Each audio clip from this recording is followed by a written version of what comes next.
Bon, j'ai trouvé aucune vidéo pour remplacer un rétroviseur complet de Twingo 1 manuel. Donc je fais la mienne. Alors au début ça paraît très simple, il y a deux vis. Voilà, des vis comme ça. Il y en a une là et une à côté. Deux en dessous. On essaye de tirer mais il n'y a rien qui vient. En fait il faut aller dans la voiture. Il y a la manette là. Et cette manette là, il faut la dévisser. Alors c'est un peu chiant parce que c'est un embout Torx pareil, plus petit que l'extérieur. Et il est à l'intérieur ici là. Voilà. Donc on a vachement du mal à le voir, à accéder. Si on a des embouts classiques, c'est un peu chiant parce qu'on n'arrive pas à enfoncer son porte-embout à l'intérieur. Voilà. Ce truc là est un peu chiant à manipuler. Donc moi j'ai un porte-embout, enfin classique quoi, hein, comme ça. Et ça a du mal à rentrer, donc faut forcer en fait. Faut forcer et voilà, le diamètre il est plus petit qu'à l'extérieur. Une fois qu'on a retiré la manivelle, happy, c'est génial. On met un petit coup de tournevis ici, il y a un clip. Et après on soulève. Voilà. Il est accroché, enfin il repose ici, après il se clip là. Et une fois qu'on a fait ça, on va pouvoir tout retirer. Enfin, je pense. Donc après, on tombe là-dessus. Ça dit quoi? Il y a deux vis, il y en a une là et une ici. Là, on va les dévisser. Et derrière, il y aura un autre vis qui retient le rétroviseur de l'intérieur. Effectivement, sinon on pourrait le voler de l'extérieur. Voilà, donc plutôt que de dévisser, effectivement, on dévisse, ça tourne dans le vide parce que derrière, il y a un petit support en plastique, donc bon, en gros, on tire dessus gentiment.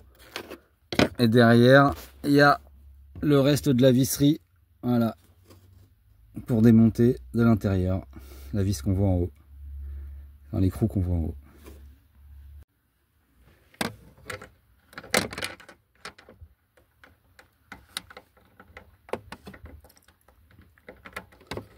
Bordel.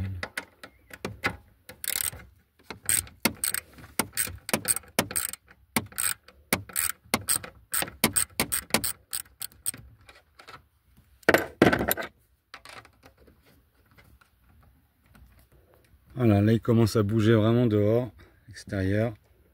J'ai l'impression qu'il va tomber.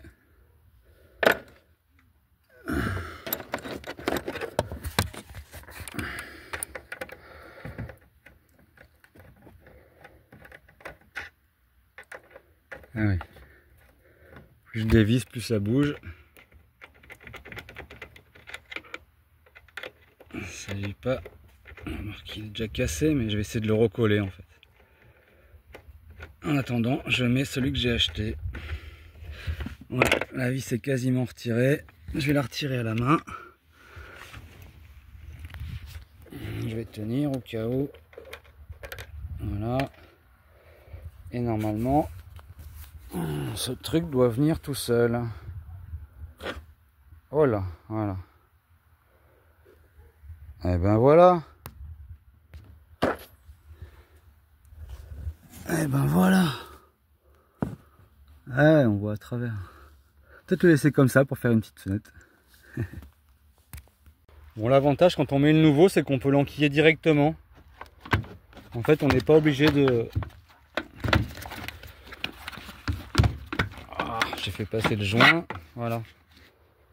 On peut directement rentrer la manette sans se faire chier à la démonter. Voilà. Et après le joint, là, ici, il faut le remettre à l'intérieur. Côté intérieur de l'habitacle. Voilà. Alors là, on est à l'intérieur, il y a le caoutchouc. Et il y a ce câble là. C'est quoi? C'est l'antenne. Donc ça, on va venir l'attacher ici, là. Sur le dernier boulon qu'on a dévissé. On va le mettre avant le boulon et après on va mettre le boulon. Et après on remet le cache en caoutchouc. Et après on visse de l'extérieur. Et on remet le petit cache. Bon, en fait on est obligé d'enlever la manette parce que sinon on ne peut pas rentrer le cache. Ce qui est très chiant. Voilà, donc il faut enlever la manette.